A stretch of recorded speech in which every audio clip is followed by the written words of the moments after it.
नमस्कार, स्वागत है आपका आपके अपने YouTube channel rainbow science circuit पर।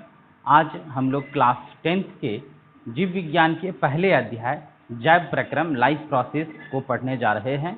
और जैसा कि आपको पता है, पिछले क्लास में हम लोग चर्चा कर रहे थे मानव में पोषण के बारे में, मनुष्य में पोषण के बारे में। और वहाँ आपने देखा था कि मानव में पोषण की जो क्रिया होती है एक लंबी जटिल प्रक्रिया है और कई चरणों से यह पोषण की क्रिया मानव में संपन्न होती है। आपने देखा कि हमारा शरीर में चूँकि ऊर्जा संबंधी आवश्यकताओं की पूर्ति भोजन से ही होती है, मानव ही नहीं अपितु जितने भी सजीव हैं, हर एक जीवों को ऊर्जा की ज़रूरत होती है अपने विभिन्न कार्यों को संपन्न करने के लिए, अपने शरीर की वृद्धि के लिए, शरीर की मरम्मती के लिए। मरम्मती का सेंस यहाँ यह है कि जो हमारा शरीर है इसमें कई तरह के ऊतक और कोशिकाएं होती है, और हम जब भिन्न भिन्न प्रकार की क्रियाएं करते हैं तो उन क्रियाओं को करने के दौरान हमारे कुछ ऊतक, हमारे कुछ कोशिकाएं नष्ट हो जाती है, क्षतिग्रस्त हो जाती है, तो उनकी मरम्मती या उनके जगह पर नई कोशिकाओं की भी जरूरत होती है। इन सभी कार्यों को संपन्न करने के लिए भोजन अति आवश्यक होता है। और भोजन जो हम लोग ग्रहण करते हैं ऊर्जा प्राप्ति के लिए, इसी प्रक्रिया को यहाँ पर पोषण के नाम से जाना जाता है, न्यूट्रिशन कहते हैं। और आपने देखा था कि मानव में जो पोषण होता है वह मुंह से आरंभ हुआ था। मुंह में विभिन्न प्रकार के दांत, जीभ और लार ग्रंथियों के सहयोग से भोजन का थोड़ा सा पाचन हुआ था। उसके बाद भोजन एक लंबी नली के द्वारा नीचे आगे बढ़ गई थी नीचे की तरफ, और एक थैलीनुमा रचना में आई थी जिसको आमाशय स्टोमक कहे थे। उस आमाशय में भी भोजन का पाचन हुआ था, और वहाँ आपने जाना था कि आमाशय की जो भीतरी सतह थी, भीतरी दीवार था, उसमें एक तरह की ग्रंथि होती है जिसको जठर ग्रंथि पढ़े थे हम लोग। और उस जठर ग्रंथि जो गैस्ट्रिक ग्लैंड है उससे एक प्रकार का रस निकलता है जिसको जठर रस या गैस्ट्रिक जूस लिखा गया था। और आपने यह भी जाना था कि जो गैस्ट्रिक जूस है, जठर रस है, उसमें 3 तरह के पदार्थ होते हैं। एक जो सबसे पहला पदार्थ है वो हाइड्रोक्लोरिक अम्ल है, दूसरा पेप्सिन नामक एंजाइम है, और तीसरा श्लेष्मा म्यूकस जैसा चिपचिपा लसलसा पदार्थ होता है। ये 3 पदार्थ थे किसमें? गैस्ट्रिक जूस में, जठर रस में। तीनों का अलग अलग कार्य भी आपने जाना था कि जो पेप्सिन होता है वो प्रोटीन को पचाता है, जो श्लेष्मा होता है वो आमाशय के भीतरी दीवार की हाइड्रोक्लोरिक अम्ल से रक्षा करता है, और जो HCl हाइड्रोक्लोरिक अम्ल उत्पन्न होता है हमारे स्टोमक में, हमारे आमाशय में, तो वह हाइड्रोक्लोरिक अम्ल क्या करता है? भोजन को अम्लीय बना देता है। और इस तरह से आपने देखा था कि जो हमारा आमाशय था, स्टोमक था, उसमें भोजन का आंशिक पाचन, आंशिक मतलब थोड़ा बहुत पाचन हुआ था, और थोड़ा बहुत पाचन के बाद वह भोजन लई के समान हो गया था। कागज चिपकाने के लिए हम लोग आटा या मैदा से लई बनाते हैं, उस लई की तरह भोजन हो गया था, जिसको विज्ञान के भाषा में काइम कहा जाता है। यहाँ तक हम लोग पिछले वीडियो में पढ़े थे। आज आगे बढ़ाते हैं, चर्चा को आगे करते हैं, शुरू करते हैं। तो देखिए, टॉपिक वही है, मानव में पोषण। हमने आपसे कहा भी था यह थोड़ा सा लंबा टॉपिक है, 3-4 क्लास में खत्म होगा।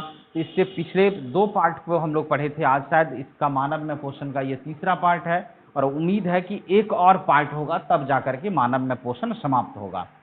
तो अब देखिए क्या होता है, लिखा गया है आमाशय स्टमक में आंशिक पाचन के बाद भोजन एक लंबी, पतली तथा कुंडलित नली में प्रवेश करता है, जिसे छोटी आंत या क्षुद्रांत स्मॉल इंटेस्टाइन कहते हैं। बहुत महत्वपूर्ण बात है, मतलब जो हमारा पाचन का सिस्टम है हमारे शरीर में, अब मेन पाचन का काम अब शुरू होगा। अभी तक तो आंशिक पाचन, थोड़ा बहुत पाचन होता था, यहाँ आप जानेंगे। वैसे हमने मानव में पोषण जब पढ़ना हम लोग शुरू किए थे तो वहाँ शुरुआत में भी चर्चा किया था कि हमारे शरीर में जो भोजन का पाचन होता है वह छोटी आंत में ही जाके कंप्लीट होता है, पूर्ण होता है। तो देखिए वही लिखा गया है कि आमाशय स्टमक में आंशिक पाचन के बाद भोजन एक लंबी, पतली तथा कुंडलित नली में प्रवेश करता है, जिसे छोटी आंत या क्षुद्रांत्र, छोटी आंत या क्षुद्रांत्र स्मॉल इंटेस्टाइन कहते हैं। छोटी आंत में भोजन का पूर्ण पाचन हो जाता है। वेरी वेरी वेरी इंपॉर्टेंट बात है, याद रखिएगा। चाहे वो बोर्ड परीक्षा हो या कोई कॉम्पिटिटिव एग्जाम्स हो, कई बार इस तरह के प्रश्न पूछे जाते हैं कि मानव पाचन तंत्र में या मानव आहार नाल में या मानव शरीर में भोजन का पाचन पूर्ण कहाँ होता है, संपन्न कहाँ होता है, कंप्लीट डाइजेशन हमारे पाचन तंत्र में कहाँ होगा, तो छोटी आंत में होगा। उसी छोटी आंत को क्षुद्रांत्र भी कहते हैं। क्षुद्र का मतलब ही होता है छोटा, तो आंत्र संस्कृत शब्द है और क्षुद्र मतलब छोटा, तो छोटी आंत को ही क्षुद्रांत्र भी कहा जाता है, अंग्रेजी में स्मॉल इंटेस्टाइन कहते हैं। तो याद रखना है कि जो छोटी आंत या क्षुद्रांत्र है वहां पर हमारे शरीर में भोजन का पूर्ण पाचन हो जाता है। याद कीजिए, हम लोग चर्चा कर रहे थे कि पाचन का आरंभ कहाँ से हुआ था, तो मुंह से हुआ था। मुंह से ही धीरे धीरे भोजन का पचना शुरू हो गया था। वहां पर दांत भोजन को छोटे छोटे टुकड़ों में महीन चूर्ण में पीसा था। जीभ जो हमारे मुंह के अंदर है वो उस काम में मदद किया था। लार ग्रंथियों से भी रस निकला था जिसको लार या लाला रस कहे थे। उसमें एंजाइम था टाइलिन या एमाइलेज नाम का, आपको याद होगा, वह भी भोजन को पचाना शुरू कर दिया था। फिर हमारे स्टमक में भी भोजन का पाचन हुआ, आमाशय में भी हुआ।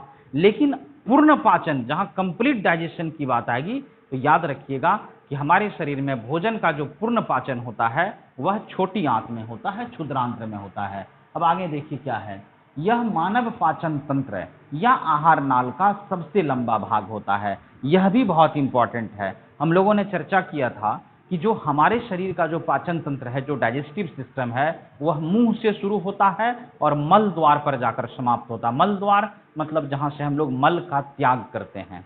तो मुंह, माउथ से शुरू होकर स्टार्ट होकर खत्म कहाँ होता है, मल द्वार एनस पर जाकर हमारा पाचन तंत्र समाप्त हो जाता है।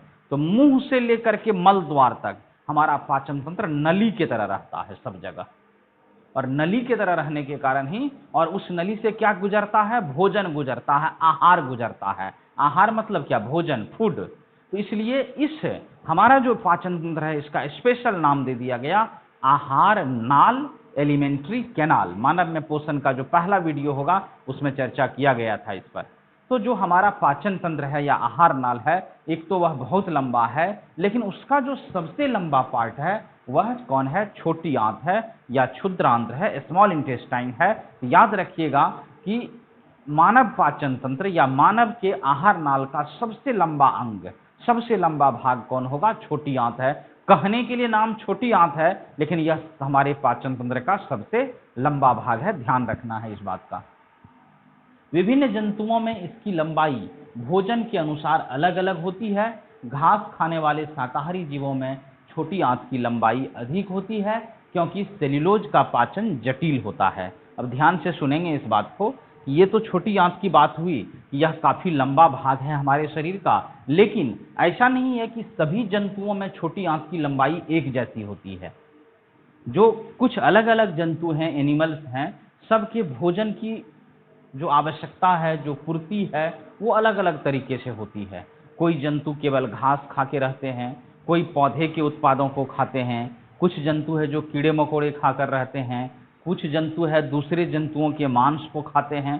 मतलब जंतुओं का भोजन उनके शारीरिक बनावट के आधार पर अलग अलग होती है, इसलिए छोटी आंत की लंबाई भी अलग अलग जंतुओं में भिन्न भिन्न होती है। अब होता क्या है कि जितने भी घास खाने वाले शाकाहारी जीव हैं, जैसे मानव की बात मैं करूं तो हम लोग शाकाहारी है नहीं, हम लोग सर्वाहारी है। हम लोग घास भी खा लेते हैं, मांस मछली भी खा लेते हैं। लेकिन जो शुद्ध शाकाहारी जीव है, जैसे गाय बकरी आपके यहाँ होगी, हिरन, ये गाय बकरी भैंस जो हम लोग पालतू जानवर की तरह रखते हैं, आपने देखा होगा यह पूर्ण रूप से घास पर ही आश्रित है। हाँ, भले आजकल हम लोग उसको कुछ कृत्रिम तरीके से जो तैयार किया गया पोषक तत्व है वो सब भी देने लगे हैं, लेकिन प्राचीन काल से जो उसका मुख्य भोजन है वह घास ही है, भूसा ही है, भूसा भी घास का ही रूप है। तो जो घास खाने वाले शुद्ध शाकाहारी जीव होता है उसके छोटी आंत की लंबाई अधिक होती है, किससे, मांसाहारी जीवों से। वही चीज यहाँ लिखा गया है। विभिन्न जंतुओं में इसकी लंबाई भोजन के अनुसार अलग अलग होती है। घास खाने वाले शाकाहारी जीवों में छोटी आंत की लंबाई अधिक होती है क्योंकि सेल्यूलोज का पाचन जटिल होता है।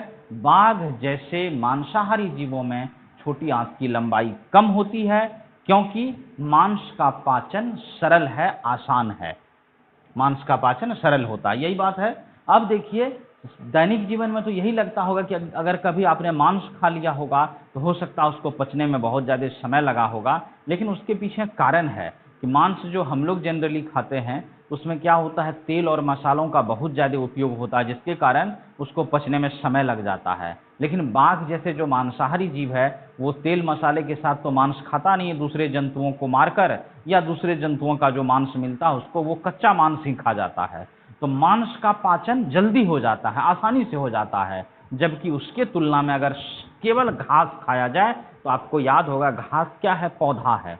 और याद कीजिए 9th क्लास में आपने पढ़ा था कि पौधे की जो कोशिकाएं होती है उन कोशिकाओं में, प्लांट सेल में, कोशिका झिल्ली या प्लाज्मा झिल्ली के बाहर एक अतिरिक्त परत होती है, एक अतिरिक्त लेयर होती है जिसको सेल वॉल कहा गया था, कोशिका भित्ति कही गई थी।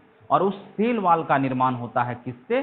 सेल्यूलोज से। यह सेल्यूलोज एक जटिल रासायनिक पदार्थ है, बहुत जटिल होता है, मजबूत रासायनिक पदार्थ है।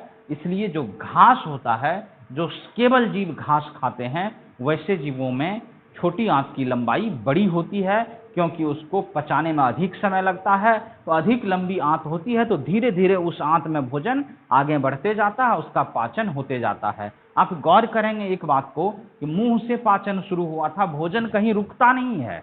हम लोग जब भोजन ग्रहण करते हैं तो वो भोजन धीरे धीरे आगे भी बढ़ता है और उसका पाचन भी होते जाता है।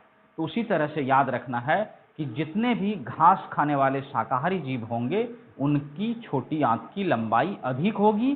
किसके तुलना में? तो मांसाहारी जीवों की तुलना में, क्योंकि मांस का पाचन जल्दी हो जाता है, आसानी से हो जाता है। जबकि घास में, चूंकि घास पौधा से प्राप्त होता है और उस घास में सेल्यूलोज होता है, सेल्यूलोज एक जटिल रासायनिक पदार्थ है जिसके पाचन में अधिक समय लगता है। इसलिए घास खाने वाले शाकाहारी जीवों का छोटी आंत अधिक लंबा होगा और मांसाहारी जीवों का छोटी आंत उस शाकाहारी जंतुओं की तुलना में कम लंबा होगा। आइए आगे बढ़ते हैं। छोटी आंत की रचना 3 भागों में बटी होती है। अब तो आप समझ गए कि छोटी आंत कितना महत्वपूर्ण भाग है हमारे पाचन तंत्र का। इसकी रचना भी चूंकि बहुत लंबा भाग अंग है, हमारे पाचन तंत्र का सबसे लंबा अंग है, इसलिए इसकी रचना को 3 भागों में बांट दिया गया है। जो सबसे इसका शुरुआती भाग होता है, शुरुआती भाग का मतलब जैसे आपने पिछले क्लास में देखा था कि हमारा आमाशय था, स्टोमक था, तो स्टोमक के ठीक निचले पार्ट से जो शुरू होता है जहां से छोटी आंत, तो उसका पहला भाग वही लिखा गया है। छोटी आंत की रचना 3 भागों में बटी रहती है। इसका पहला भाग ग्रहणी डियोडीनम, मध्य भाग जेजुनम और अंतिम भाग इलियम कहलाता है। आपको याद रखना है, डियोडीनम, जेजुनम और इलियम, ये 3 पार्ट है, 3 भाग है। किसका भाग है? तो यह छोटी आंत, स्मॉल इंटेस्टाइन का भाग हो गया, कि जो अमाशय के ठीक नीचे जहां से वो नली, कुंडलित, कुंडलित मतलब क्वाइल की तरह घूमी फिरी हुई जो रचना रहती है, जब ये पूरा कंप्लीट हो जाएगा मानव में पोषण, अगले क्लास में उम्मीद है कि कंप्लीट हो जाएगा, तो वहां हम लोग एक स्पेशल बड़ा सा डायग्राम बनाएंगे मानव पाचन तंत्र का।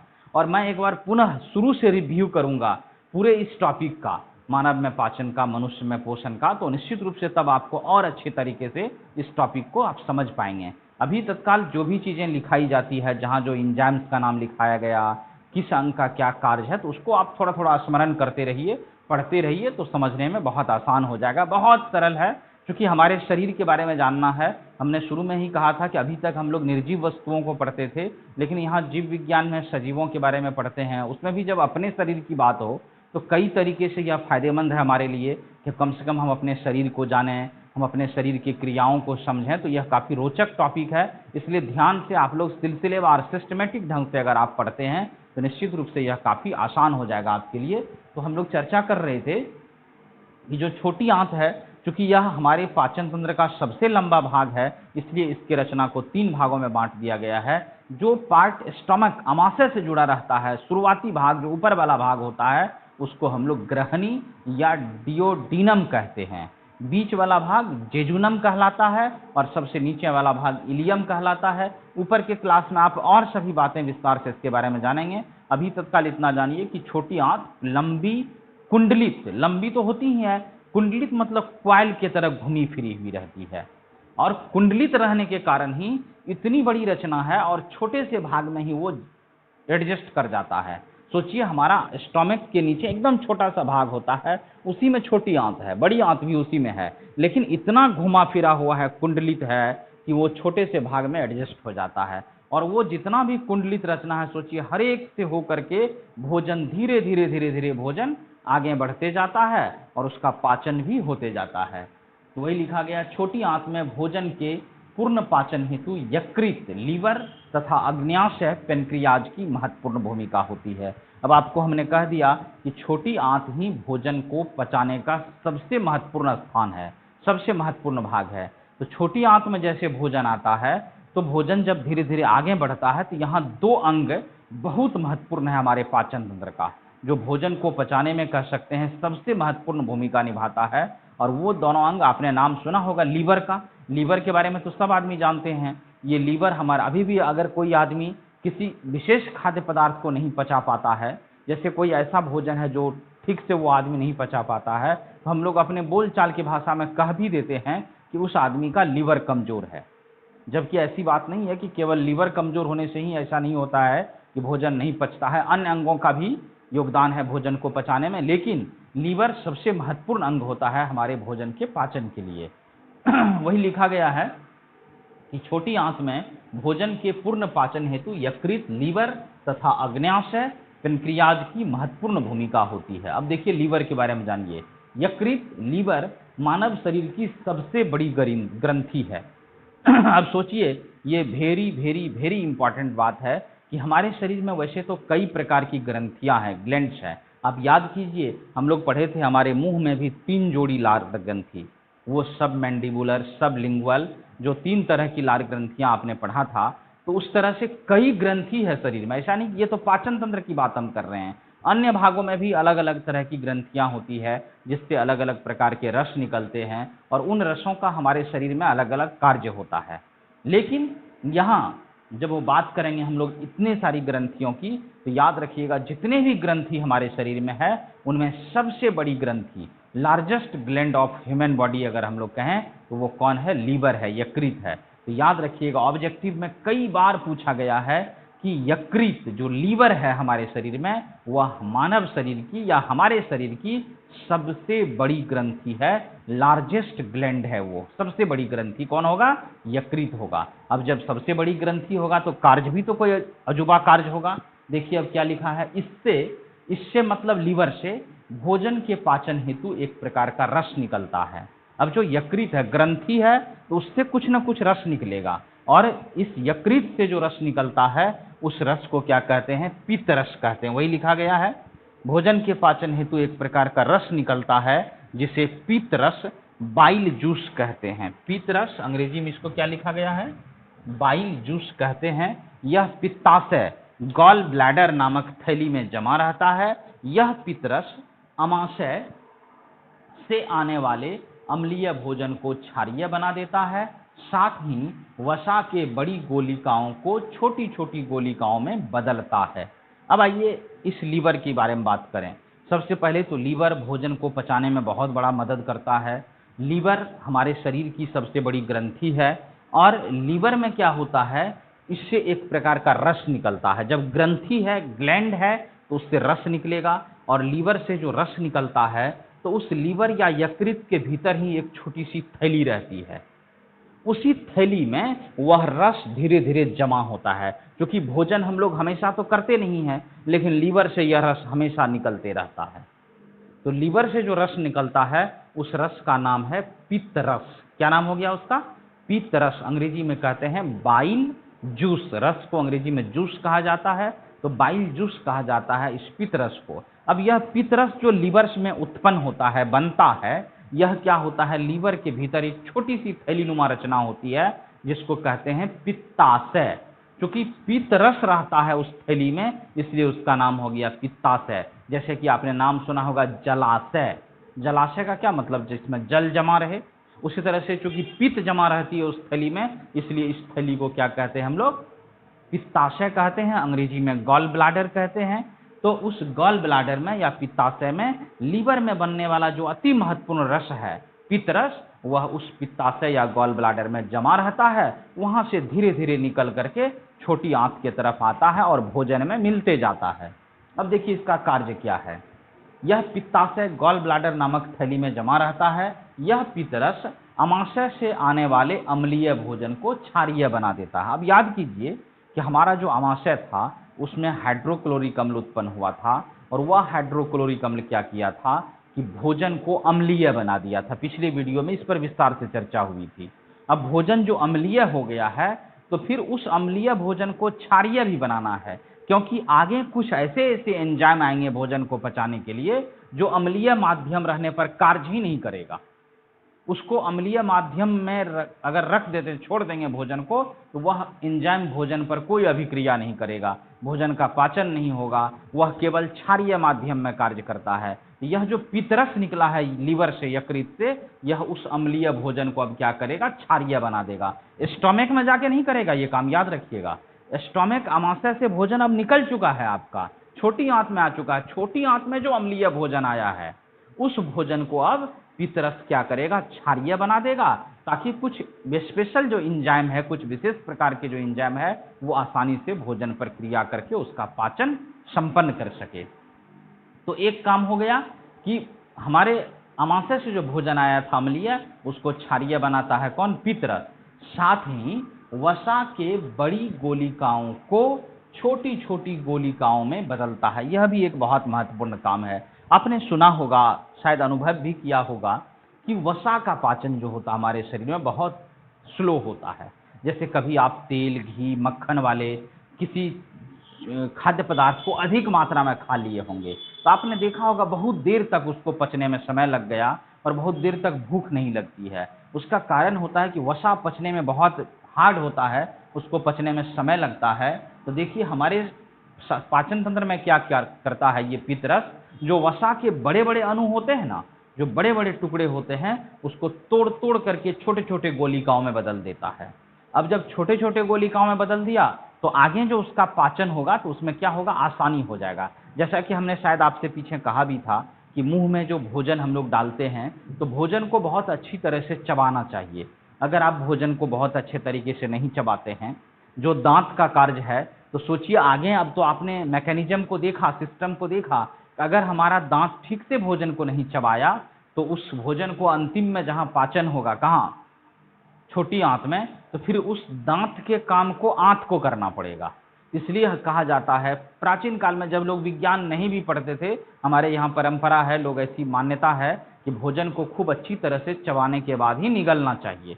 तो अगर हम लोग भोजन को खूब अच्छी तरह से चबा देते हैं, तो आगे का जो हमारा अंग है उसको कम मेहनत करना पड़ेगा। नहीं आप सीधे भोजन निगलते गए, तो वो भोजन का जो बड़ा बड़ा टुकड़ा रहेगा, तो उसको छोटे छोटे टुकड़े में तोड़ने के लिए हमारे दूसरे अंगों को, स्टोमक हो या छोटी आंत हो या यकृत हो या अग्नाशय हो, उसको अधिक परेशानी हो जाएगी, अधिक मेहनत करना पड़ेगा। इसलिए कहा जाता है यहाँ पर कि जो वसा की बड़ी बड़ी गोलिकाएं थी, वसा के बड़े बड़े अणु थे, उसको यह पित्तरस क्या करता है, छोटे छोटे टुकड़ों में बदल देता है, ताकि आगे वसा का पाचन बहुत आसानी से हो जाए। ये था लीवर का कार्य, लीवर से निकलने वाले पित्तरस का कार्य। अब दूसरी जो बहुत महत्वपूर्ण अंग है अग्नाशय, उसके बारे में लिखा गया है, अग्न्याशय पेनक्रियाज से निकलने वाले रस को अग्न्याशयिक रस, पेनक्रिएटिक जूस कहते हैं। अब देखिए यकृत से जो रस निकला, आप शुरू से याद कीजिए, मुंह में जो रस निकला था भोजन को पचाने के लिए, उसको लार या लाला रस, सैलिवा कहे थे। फिर आगे बढ़े थे, अमाशय में रस निकला, उसको जठर रस कहे थे, गैस्ट्रिक जूस कहा गया था। फिर आगे बढ़ते हैं, यकृत में आते हैं, लीवर में, लीवर से जो रस निकला उसको पित्त रस कहा गया, बाइल जूस कहा गया। और अब जो अग्नाशय एक हमारा बहुत महत्वपूर्ण अंग है, इस अग्नाशय से, पेनक्रियाज से जो रस निकलता है उसको अग्न्याशयिक रस या पेनक्रिएटिक जूस कहते हैं। वही लिखा गया है, इस रस में प्रोटीन के पाचन के लिए ट्रिप्सिन तथा वसा के पाचन के लिए लाइपेज एंजाइम होते हैं। अब देखिए ये दो एंजाइम बहुत महत्वपूर्ण, याद रखिएगा। जो पित्त रस था, जो लीवर से निकला था बाइल जूस, उसमें कोई एंजाइम नहीं था। वह पित्त रस दो महत्वपूर्ण कार्य किया, एक तो अम्लीय भोजन को क्षारीय बना दिया, और दूसरा कार्य किया, वसा की जो बड़ी बड़ी गोलिकाएं थी, वसा के जो बड़े बड़े अणु थे, उसको तोड़ तोड़ करके, विखंडित करके छोटे छोटे अणुओं में बदल दिया, ताकि आगे वसा का आसानी से पाचन हो जाए। उसमें कोई एंजाइम नहीं था, लेकिन जो अग्न्याशय है, पेनक्रियाज है, इससे जो रस निकला है अग्नाशयिक रस, पेनक्रिएटिक जूस, इसमें दो महत्वपूर्ण, वैसे तो और सब भी एंजाइम है जो ऊपर के कक्षाओं में आप पढ़ेंगे, लेकिन हमारे सिलेबस में यहाँ दो एंजाइम की चर्चा की गई है, एक ट्रिप्सिन का और एक लाइपेज का। तो ट्रिप्सिन किसको पचाएगा? प्रोटीन को। यहाँ लिखा गया है प्रोटीन के पाचन के लिए ट्रिप्सिन तथा वसा के पाचन के लिए लाइपेज एंजाइम होते हैं। याद रखिएगा कि ट्रिप्सिन कहां से निकला है? अग्नाशय से निकला है, पेनक्रियाज से निकला है। पेनक्रिएटिक जूस, पेनक्रियाज से निकलने वाले रस को पेनक्रिएटिक जूस कहते हैं, और इस पेनक्रिएटिक जूस में ट्रिप्सिन और लाइपेज दो महत्वपूर्ण एंजाइम है। ट्रिप्सिन प्रोटीन को पचाएगा और लाइपेज वसा को पचाएगा। तो ये दोनों चीज का पाचन हो गया, किसका? ट्रिप्सिन के द्वारा प्रोटीन का और लाइपेज के द्वारा वसा का। छोटी आंत के भीतरी सतह पर कई ग्रंथियां होती हैं जिन्हें आंत्र ग्रंथियां, इंटेस्टाइनल ग्लैंड्स कहते हैं। अब देखिए, अभी तक क्या हो गया कि छोटी आंत में दो अंग के बारे में तो आप चर्चा कर लिए कि लीवर से भी रस आया, पित्त रस, जो भोजन पर कुछ क्रिया किया, भोजन को पचाने में मदद किया। और दूसरी बात, अग्नाशय पेनक्रियाज से भी रस आया, पेनक्रिएटिक जूस, जिसमें ट्रिप्सिन और लाइपेज नाम का एंजाइम था, वह भी भोजन को पचाने में मदद किया। अब इसके अतिरिक्त जो छोटी आंत होती है, उसकी जो भीतरी, छोटी आंत क्या है? पतली नली की तरह रचना होती है, और नली की तरह रचना होगी, उसके भीतरी दीवार पर, भीतरी सतह पर एकदम छोटी छोटी ग्रंथियां होती है, ग्लैंड्स होते हैं। तो छोटी आंत के भीतरी दीवार पर भी ग्रंथियां रहती है, ग्लैंड्स होते हैं, जिसको आंत्र ग्रंथि, आंत्र का मतलब आंत, इंटेस्टाइनल ग्लैंड्स कहते हैं। वही चीज यहां लिखा गया है, जिन्हें आंत्र ग्रंथियां, इंटेस्टाइनल ग्लैंड्स कहते हैं। इन ग्रंथियों से निकलने वाले आंत्र रस, इंटेस्टाइनल जूस में उपस्थित एंजाइम भोजन का पूर्ण पाचन करता है। अब देखिए, हम लोग पूर्ण पाचन की तरफ बढ़ रहे हैं। जो इंटेस्टाइनल ग्लैंड है, जो आंत्र ग्रंथि है, वो छोटी आंत के भीतरी सतह पर, छोटी आंत की जो भित्ति होती है, इनर लेयर होता है, भीतर वाला परत होता है, उस पर छोटी छोटी ग्रंथियां, ग्लैंड्स पाई जाती है, जिसको हम लोग आंत्र ग्रंथि या इंटेस्टाइनल ग्लैंड कहते हैं। इन ग्लैंड्स को से कई प्रकार के एंजाइम निकलते हैं। पहले तो रस की बात करें, इंटेस्टाइनल जूस कहेंगे, इसको आंत्र रस कहेंगे, और इसमें कई तरह के एंजाइम होते हैं। जो एंजाइम क्या करता है? भोजन का पूर्ण पाचन करता है, कंप्लीट डाइजेशन करता है। और पूर्ण पाचन होता है तो क्या होता है, सो देखिए, ये एंजाइम अंत में मतलब पाचन अब समाप्त हो रहा है, अंत में प्रोटीन को एमिनो अम्ल में, एमिनो एसिड में, जटिल कार्बोहाइड्रेट को ग्लूकोज में, तथा वसा को वसा अम्ल और glycerol, fatty acids and glycerol में परिवर्तित कर देता है। मतलब जब छोटी आंत में भोजन का कंप्लीट डाइजेशन होता है, तो उस समय क्या होता है, जितना भी आपके शरीर में प्रोटीन गया था, आप कई स्रोतों से दूध, मांस, मछली, सोयाबरी और कई तरह से अंडे, दाल, कई चीज़ों को खाते हैं प्रोटीन के लिए। तो जो प्रोटीन हमारे भोजन में गया था, वो सब प्रोटीन अंत में पच करके, आपने देखा था प्रोटीन का पाचन पेप्सिन एंजाइम भी किया था, लेकिन थोड़ा बहुत किया था।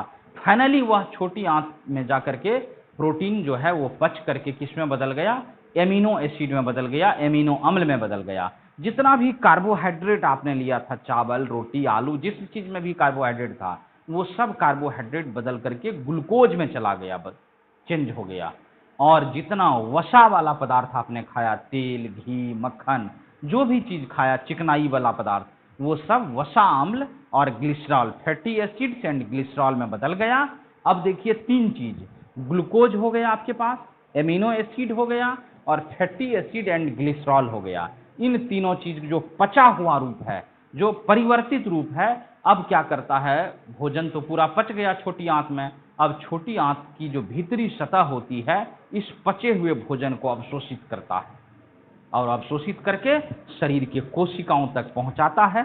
इस पर हम लोग अगले वीडियो में फिर विस्तार से चर्चा करेंगे, फिर जानेंगे कि आगे का टॉपिक और रोचक होगा इसमें, कि कुछ भोजन तो ऐसा भी होता होगा जो हमारा शरीर नहीं पचा पाता होगा, तो वो बिना पचा हुआ भोजन मल के रूप में शरीर से बाहर भी त्याग करना होता है। ये सभी बातें अभी बची हुई है, इस पर हम लोग अगले वीडियो में चर्चा करेंगे। मुख्य रूप से जो आज का क्लास था, मेरे अंदाज से बहुत महत्वपूर्ण था हमारा में क्वेश्चन में, तो आप सभी लोग ध्यान से इस पूरे वीडियो को गौर से सुनिएगा, सभी बातों को नोट कीजिएगा, तो मुझे उम्मीद है कि आप सबों को ये टॉपिक अच्छी तरह से समझ में आ जाएगी। फिर मिलते हैं आपसे अगले वीडियो में। इसका जो और कुछ पार्ट बच गया उस पर हम लोग चर्चा करेंगे। उससे पहले एक निवेदन कि जिनका पीछे का पार्ट छूट गया है, आप YouTube पर प्लेलिस्ट में जाइए, हमारे चैनल को खोलिए, प्लेलिस्ट को खोलिए और वहाँ पर सभी वीडियोज सिस्टमेटिक ढंग से एडजस्ट करके रखा गया है प्लेलिस्ट में। तो आप इससे पहले के 2 पार्ट को देख लेंगे तो पूरी कहानी समझ में आ जाएगी, पूरा टॉपिक समझ में आ जाएगा। तो मुझे उम्मीद है कि आप सभी लोग कंटिन्यू इस वीडियो को देखेंगे और इसका प्रैक्टिस भी करेंगे, बार बार कॉपी को पढ़ेंगे ताकि आसानी से बात समझ में आ जाए। और हमने पहले कहा कि जब अंतिम वीडियो, अब इसके बाद जो होगा, इस मानव में पोषण का अंतिम वीडियो होगा, उस दिन हम एक डायग्राम भी बनाएंगे, बड़ा सा डायग्राम, क्लियर डायग्राम। तो उसके बाद इस पूरे टॉपिक को समझने में आपको काफ़ी सुविधा मिलेगी। तब तक के लिए आपसे विदा लेंगे। उससे पहले एक निवेदन कि अगर आपको वीडियो पसंद आई होगी तो अपने दोस्तों के बीच अधिक से अधिक इसको शेयर कीजिएगा। चैनल के बारे में भी अपने दोस्तों को बताइए ताकि और लोग भी जुड़ करके इस समय पढ़ाई का आनंद ले सके, पढ़ करके फ़ायदा उठा सके। और जो लोग चैनल पर नए हैं, अभी तक सब्सक्राइब नहीं किए हैं, उनसे भी मेरा निवेदन है कि आप कृपया चैनल को सब्सक्राइब कर लें ताकि हमारा वीडियो समय पर आपके पास पहुंच सके। चलिए, इसी के साथ आज आपसे विदा लेते हैं। धन्यवाद। जय हिंद।